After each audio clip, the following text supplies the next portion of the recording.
అమ్మా ఈ రోజున మీకు ముగ్గురు పిల్లలు తల్లికి వందనం పేరుతో 39,000 పడ్డాయని చెప్తున్నారు. పడ్డాయమ్మా 39,000? పడ్డాయండి. 2 సార్లు పడ్డాయి మాకు. మొన్న సంవత్సరంకి పడింది, ఇప్పుడు పడింది.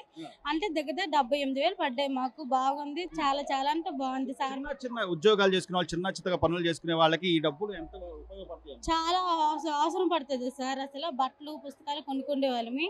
తర్వాత ఏమో సార్ రాగలు చాలా బాగుంది. తర్వాత ఫుడ్ కూడా క్యారేజ్ కట్టేవాళ్ళమి. అది కూడా ఇప్పుడు లేకుండా ఫుడ్ కూడా బాగుంది పిల్లలకి. అంటే మెనూ కూడా రోజుకోటి వెరైటీ పెడుతున్నారు. చాలా బాగుందని పిల్లలు ఇక్కడే తింటున్నారు. క్యారేజ్ కూడా కట్టట్లేదు. స్కూల్ యూనిఫామ్లు గానీ, పుస్తకాలు గానీ, ఈ నారా లోకేష్ గారు విద్యాశాఖ మంత్రి అయిన తర్వాత చాలా బాగుంది. సార్ మాత్రం వచ్చిన తర్వాత అంటే అభివృద్ధి చెందింది. స్కూల్ మాత్రం బాగుంది. గవర్నమెంట్ స్కూల్స్ అన్ని. గవర్నమెంట్ స్కూల్ అంతకుముందు ఎలా ఉండేదమ్మా గతంలో? అంత ముందు మించి అస్సలు ఏం బాగాలేదు. పరమాన్న వేసింది జగన్. ఒక డబ్బులు అయినా కూడా మనకు అన్ని రేట్లు పెంచేవాడు. బట్టలు వీళ్ళకిచ్చిన బట్టలు చిరిగిపోయాయి, బ్యాగులు కూడా చిరిగిపోయేవి. పిల్లలకు షూ ఇచ్చేవారు. తర్వాత ఇప్పుడు మనకు నాన్న లోకేష్ గారు సార్ ఉన్నారుగా, ఇప్పుడు షూ, పుస్తకాలు, బట్టలు, బ్యాగు బాగా ఇచ్చారు. చాలా బాగున్నాయి. మనకు బట్టలు కూడా చాలా బాగుంటున్నాయి. క్వాలిటీ కూడా బాగుంది. బ్యాగులు కూడా బాగున్నాయి. పుస్తకాలు కూడా పిల్లలకి ఇస్తున్నారు. చదువు మాత్రం చాలా బాగా చెప్తున్నారు. ఇంగ్లీష్, తెలుగు అంతా బాగా చెప్తున్నారు పిల్లలు మాత్రం. సో వాళ్ళు ఏదైతే చెప్పారో, ఏదైతే హామీ ఇచ్చారో ఆ హామీ నిలబెట్టుకున్నారా?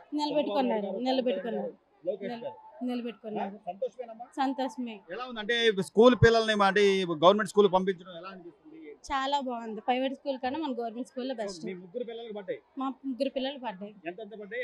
ఎన్ని సంవత్సరాలు పడ్డాయి? 2 సంవత్సరాలు పడ్డాయి సార్. మొన్న సంవత్సరం 39,000, ఈ సంవత్సరం 39,000. మొత్తం 78,000. 78,000. ఎలా ఉపయోగపడతాయి అనుకుంటారు మీరు? అయ్యో కొంచెం మాకు చిన్న చిన్న బాధలన్నీ తీరుస్తున్నాయి. పిల్లలు కూడా పుస్తకాలు కూడా ఇవన్నీ ఏం కావాలంటే కొనగలుగుతున్నాం మేము. కొంచెం మేము కూడా పని అంటే చిన్న చిన్న పనులు చేసుకునే వాళ్ళమి. ఈ డబ్బులతోనే కొంచెం ఆధారం అవుతుంది. ఏం చేస్తారమ్మా? మీరు ఏం చేస్తారు? మేము కూలి పని ఇద్దరు. సో అట్లా కూలీ నాలి చేసుకునే వాళ్ళకి ఈ రోజున కుటుంబం వాళ్ళకి ఒక ఆసరా ఉంటుందో లేదా? ఉంటుంది. చాలా బోర్డు చేస్తున్నారంటే సాయం చేస్తున్నారు బాగా మనకి. ప్రభుత్వ స్కూల్కి వెళ్ళే పిల్లలందరికీ వాళ్ళ తల్లిదండ్రులకి ఆర్థిక భరోసా కింద తల్లికి వందనం పేరుతో డబ్బులు ఇస్తున్నారు. మీ పిల్లలకు పడ్డాయా? ఎంతమంది పిల్లలు? మీకు ఎంత డబ్బులు పడ్డాయి? ఇద్దరండి. ఇద్దరికి పడినాయి. 13, 26 గత సంవత్సరం కూడా పడ్డాయా? లాస్ట్ సంవత్సరం అంటే పిల్లలు స్కూల్ కి వెళ్ళలేదండి, అందుకని. సో ఎంతమంది పిల్లలు ఉంటే అంతమందికి ఇస్తానన్న చంద్రబాబు నాయుడు గారు ఆయన మాట నిలబెట్టుకున్నారంటారా? వేశారండి. అవునండి. సో ఎలా ఉందమ్మా మధ్యాహ్నం భోజనం గానీ? ఇప్పుడు గవర్నమెంట్ స్కూల్స్ అనే పాటికి గతంలో గవర్నమెంట్ స్కూల్కి ఎవరు పంపిస్తారులే అనుకునే వాళ్ళు, ఇప్పుడు ఎలా ఉంది పరిస్థితి? లేదండి, బాగుంది. ఇప్పుడు పిల్లలు కేర్ తీసుకోవడం కానీ, భోజనం కానీ, రాగి జావా, గుడ్డు పెట్టడం, చిక్కి ఇవ్వడం మొత్తం బాగానే ఉందండి. గతంలో కొద్దిగా దొడ్డు బియ్యం ఉండేవి, లావు బియ్యం ఉండేవి అని చెప్పి చాలా మంది తినేవాళ్ళు కాదు. పిల్లలు కూడా బాక్సులు పెట్టాల్సి వచ్చేది. ఇప్పుడు నారా లోకేష్ గారు మంత్రిగా అయిన తర్వాత మార్పు కనపడుతుందా లేదా? పర్లేదండి, బియ్యం బాగానే ఉన్నాయండి. ఇప్పుడైతే బ్యాగులు, బాగానే ఉన్నాయండి. సంతోషంగానే ఉంది. అంటే ఒక పేరెంట్ గా మనం ఏదో కష్టపడి మనం మళ్ళీ వాళ్ళకి బ్యాగులు కుట్టించడం, లేకపోతే పుస్తకాలు కొనడం, ఇట్లా ఏం లేకుండా అంత ప్రభుత్వం లేదండి. చాలా వరకు పిల్లలకి మొత్తం వీళ్ళే చూసుకుంటున్నారు కాబట్టి బాగానే ఉందండి. పిల్లలకి ఏ బాధ్యత పండియండి. ఇద్దరికి పండియండి. అంటే చదువుకునే పిల్లలందరికీ కూడా వాళ్ళ తల్లిదండ్రులకి ఒక ఆర్థిక భరోసా కల్పిస్తూ నారా లోకేష్ గారు ఏదైతే నిర్ణయం తీసుకున్నారు, ఎంతమంది పిల్లలు ఉంటే అంతమందికి అన్నారు. అలాగే ఈ తల్లికి వందనం డబ్బులు పడ్డాయమ్మా? తల్లికి వందనం డబ్బులు పడినాయండి. అంతా బాగానే ఉంది. కాకపోతే నేను రేస్ చేయాల్సిన పాయింట్ ఏంటంటే, ఇప్పుడు గవర్నమెంట్ పిల్లలకి తల్లికి వందనం ఇస్తున్నారు, బాగానే ఉంది. కాకపోతే ప్రైవేట్ స్కూల్ పిల్లలు కూడా ఇస్తున్నారు, అదే సేమ్. అదనేది కరెక్ట్ కాదని అనుకుంటున్నాయి. ఎందుకంటే గవర్నమెంట్ పిల్లలు ఏంటంటే వాళ్ళు డబ్బు లేక ఆర్థిక పరిస్థితుల వల్ల స్కూల్లో గవర్నమెంట్ స్కూల్లో జాయిన్ చేసుకున్నారు. ప్రైవేట్ వాళ్ళు డబ్బులుండి జాయిన్ చేసుకున్నారు. అలాంటప్పుడు ప్రైవేట్ స్కూల్ వాళ్ళకి ఇవ్వకుండా చేస్తే ఇది అనేది ఏమైందంటే వాళ్ళు కూడా ఇక్కడ తీసుకొచ్చి గవర్నమెంట్ స్కూల్లో జాయిన్ చేసే ఇది ఉంటుందని.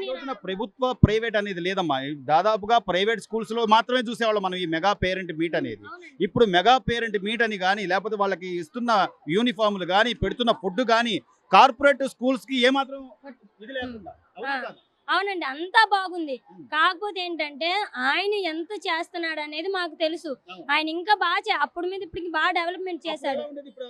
అప్పుడు బాగుందండి, అప్పుడు మీద ఇప్పుడు ఇంకొంచెం బాగుంది. ఎందుకంటే ఆయన జనాల్లోకి వస్తున్నాడు, జనాల్లోకి వచ్చి తెలుసుకుంటున్నాడు. ఆయన ఏంటంటే ఎక్కడో నారా లోకేష్ గారు అది వరకు ఏంటంటే మీడియా ద్వారా, లేదంటే వేరే వాళ్ళ ఇన్స్టాగ్రామ్ వాటి ద్వారా వెళ్ళటం చేయటం, లేదంటే ఆయనకు ఉన్నటి వరకు తెలుసుకుని. ఇప్పుడు అలా కాదు, స్కూల్ దగ్గరికి వస్తున్నాడు, జనాల దగ్గరికి వస్తున్నాడు, పేరెంట్స్ ని అడుగుతున్నాడు, పిల్లలు ఆడుతున్నాడు, క్లాస్ రూమ్ చూస్తున్నాడు, అన్ని కనుక్కుంటున్నాడు, చేస్తున్నాడు. అంతకుముందు విద్యాశాఖ మంత్రులు కూడా ఇద్దరు ఉండేవాళ్ళమ్మా. ఆదిమూలపు సురేష్ కొన్నాళ్ళు చేశాడు, బొత్స సత్యనారాయణ గారు కొన్నాళ్ళు. వాళ్ళు ఏనాడైనా వచ్చి ఇట్లా స్కూల్ లేదండి, అసలు ఎవరు కూడా విజిట్ చేయటం కానీ, అసలు ఎలా చదువుతున్నారు, ఎలా ఉంది, ఫుడ్ ఎలా ఉంది, పిల్లలకి ఎడ్యుకేషన్ ఎలా ఉంది, ఫెసిలిటీస్ ఎలా ఉన్నాయి, ఎవరు లేరు. ఈయన వస్తున్నాడు, చేస్తున్నాడు, బాగా చూస్తున్నాడు. ఏంటంటే ఆయనకి ఇచ్చిన నిధుల్ని బాగా చేస్తున్నాడు. పిల్లలు నేనేమంటారు అంటే మొదటిసారైనా కూడా విద్యాశాఖ మంత్రిగా నారా లోకేష్ గారి పనితీరు ఎలా అనిపిస్తుంది? చాలా బాగుందండి, చాలా బాగుంది. 80% కూడా బాగానే ఉందండి. స్కూల్ పిల్లలు ఇక్కడికి వస్తున్న పిల్లలు గానీ, వాళ్ళ భోజనాలు గానీ, యూనిఫామ్లు గానీ అన్ని మీరు గమనిస్తున్నారా? అన్ని గమనిస్తుందండి. ఎలా ఉంది మధ్యాహ్నం భోజనం ఎలా ఉంది? మధ్యాహ్నం భోజనం బాగానే ఉందండి, కాకపోతే కొన్ని సార్లు బాగుండట్లా, కొన్నిసార్లు బాగుంటుంది. ఇప్పుడు ప్రెసెంట్ ఇప్పుడు మేము తింటాము, బాగానే ఉంటుంది, ఒక్కోసారి బాగుండట్లా, పిల్లల కడుపులో అసలు రావటం. మారిపోతుంది కదా. మెనూ మారుతుంది, అదే మెనూ మారినా కూడా ఏదైనా కూడా ఫుడ్ క్వాంటిటీ అనేది చిక్కీ అని, గుడ్ అని అన్ని ఆరోగ్యకరమైన అన్ని ఇస్తున్నారండి. అన్ని ఇస్తున్నారు, కాకపోతే కొంచెం ఏంది హైజీనిక్ వల్ల కొన్నిసార్లు ఇష్యూస్ వస్తున్నాయి. అది అనేది రియాలిటీ అండి. మొత్తం మీద అయితే గతంతో పోలిస్తే మార్పు ఉందండి. మార్పు ఉంది, బాగుంది. గతం మీదకి ఇప్పుడు చూసుకుంటే బాగానే ఉంది. కాకపోతే ఏంటంటే ఎడ్యుకేషన్ అనేది చాలా తగ్గిందండి.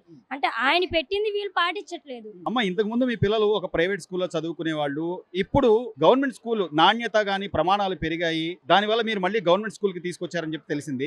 ఇంతకు ముందు మీ పిల్లలు ఎక్కడ చదివారు? ఎంతమంది పిల్లలు మీకు? ఇంతకు ముందు మేము డేవిడ్ స్టార్ స్కూల్లో చదివించాం సార్. మాకు 2 పిల్లలు సార్. ఇది వరకు గవర్నమెంట్ స్కూల్ అంటే ఎడ్యుకేషన్ అప్పుడేమో తెలియదు, కానీ ఇప్పుడు ఎడ్యుకేషన్ చాలా స్ట్రెంత్ ఎక్కువ అయింది. ఎడ్యుకేషన్ కూడా బాగుంది. టీచర్స్ కూడా మాకు బాగా ఇంప్రెషన్ ఇచ్చి బాగా చదివించడం, అంటే వాళ్ళు ఎక్స్ప్లెయిన్ చేయడం. అదే కాక ఈ సంవత్సరం గోవిందరా స్కూల్ బాగా పిల్లలు బాగా చదివి బాగా ఎక్కువ మార్క్స్ వచ్చాయని మేము మంచి మార్కులు తెచ్చుకున్నారు. అందుకని మేము ప్రైవేట్ స్కూల్లో మానిపించి గవర్నమెంట్ స్కూల్లో జాయిన్ చేసాం సార్. మీ పిల్లలు ఏం చదువుతున్నారు ఈ రోజున? అంటే మీకు కొద్దిగా తేడా తెలుస్తుంది, అంతకు ముందు ప్రైవేట్ స్కూల్ కి ఇప్పుడు గవర్నమెంట్ స్కూల్ తేడా అనిపిస్తుంది. ఇది వరకు అంటే ప్రైవేట్ స్కూల్లో వాళ్ళు ప్రైవేట్ స్కూల్ కోసం చెప్పాలండి సార్. ప్రైవేట్ స్కూల్లో ఫీజుల కోసం వాళ్ళు చదవకపోయినా సరే చదివారని చెప్పారు. ఇప్పుడు గవర్నమెంట్ స్కూల్ అనుకో, చదవకపోయినా టీచర్స్ వచ్చి వాళ్ళు చెప్పే దీన్ని బట్టి పిల్లలు బాగా చదవడం కానీ అర్థం చేసుకోవడం కానీ బాగా చేస్తారు సార్. చదువుతున్నారు కూడాను. ఇప్పుడు ఎడ్యుకేషన్ మా పిల్లలకైతే ఇక్కడ గవర్నమెంట్ స్కూల్ ఎడ్యుకేషన్ బాగుంది. అందుకనే నేను ఇంకా మధ్యాహ్నం భోజనం పెడుతున్నారు, యూనిఫాములు, పుస్తకాలు, అంటే గతంతో పోలిస్తే మీకు ఖర్చు తగ్గిందా లేదా? చాలా వరకు ఇది వరకులా కాకుండా ఇక్కడ ఖర్చు తగ్గింది. యూనిఫామ్ అనగా బుక్స్ అనగా వీళ్ళకి ఇచ్చే బుక్స్, యూనిఫామ్, సాక్స్లు, షూ, బ్యాగు అంతా అక్కడ మీద ఇక్కడ బాగా బెనిఫిట్ గా ఉంది సార్. దానికి తోడు తల్లికి వందనం పేరుతో ఎంతమంది పిల్లలు ఉంటే అంతమందికి ఈ రోజున 13,000, 26,000, అంటే ఇద్దరు పిల్లలు ఉంటే 26,000 రూపాయలు అట్లా మీకు వచ్చేసారు. మాకు తల్లికి వందనం డబ్బులు వచ్చేసారు. మాకు 2 పిల్లలు సార్. నాకు లాస్ట్ ఇయర్ కూడా వచ్చేసారు. అప్పుడు 26,000 వచ్చి 26,000 వచ్చేసారు. వచ్చేసారు 2 సంవత్సరాలు వచ్చేసారు. 52,000. ప్రభుత్వం ఏదైతే చెప్తుందో దానికి కట్టుబడి ఈ రోజున విద్యా ప్రమాణాలు పాటిస్తూ ప్రైవేట్ స్కూల్స్ లో అన్ని వస్తువులు కల్పిస్తూ ఆ మార్పు తెలుస్తుంది గత ప్రభుత్వానికి ఇప్పుడు. గత ప్రభుత్వానికి ఇప్పటికి చాలా మార్పు వచ్చింది సార్. ఇక్కడ గవర్నమెంట్ స్కూల్లో ఇది వరకు కాకుండా ఇక్కడ బాగా చెప్తున్నారు. అది కాక ఫీజులకు బాగా తగ్గాయి. మాకు గవర్నమెంట్ డబ్బులు ఇవ్వడం, ఇంకా అన్నిటికి మాకు బాగా ఇక్కడ గవర్నమెంట్ స్కూల్లో బాగుంది. బాగా చదువుతున్నారు సార్. మీకు నమ్మకం ఉందా? మీ పిల్లలు కూడా మంచి బాగా నమ్మకం ఉంది సార్. నాకు ఇక్కడ మా పిల్లలు బాగా చదువుతున్నారని నమ్మకం ఉంది. అలాగే టీచర్స్ కూడా బాగా చెప్తున్నారు, పిల్లలకి ఎంకరేజ్ చేస్తున్నారు, ఎక్స్ప్లెయిన్ చేస్తున్నారు. వాళ్ళు అక్కడ చదవకపోయినా సరే ఇంటికి యాప్ డౌన్లోడ్ చేశారు. యాప్ లో కూడా బాగా అదే ఒకవేళ క్లాస్ మిస్ అయినా ఏదైనా సరే ఫోన్ లో కూడా యాప్ డౌన్లోడ్ చేశారు. బాగా ఇక్కడికి వచ్చాక పిల్లలు బాగా ఇంప్రూవ్ అవుతున్నారు. విద్యాశాఖ మంత్రిగా నారా లోకేష్ గారు ఆయన ముద్ర ఉండాలి, ఆయన మార్క్ కనిపించాలని ఆయన ప్రయత్నం చేస్తున్నారు. ఆయన పనితీరు ఎలా అనిపిస్తుందమ్మా లోకేష్ గారు? బాగానే, ఆయన పనితీరు బాగానే ఉంది సార్. బాగా పిల్లలకి ఎడ్యుకేషన్ బాగా చదివిస్తున్నారు. ఆయన అదే ఏంటంటే ఆయన చేసేది బాగుంది సార్.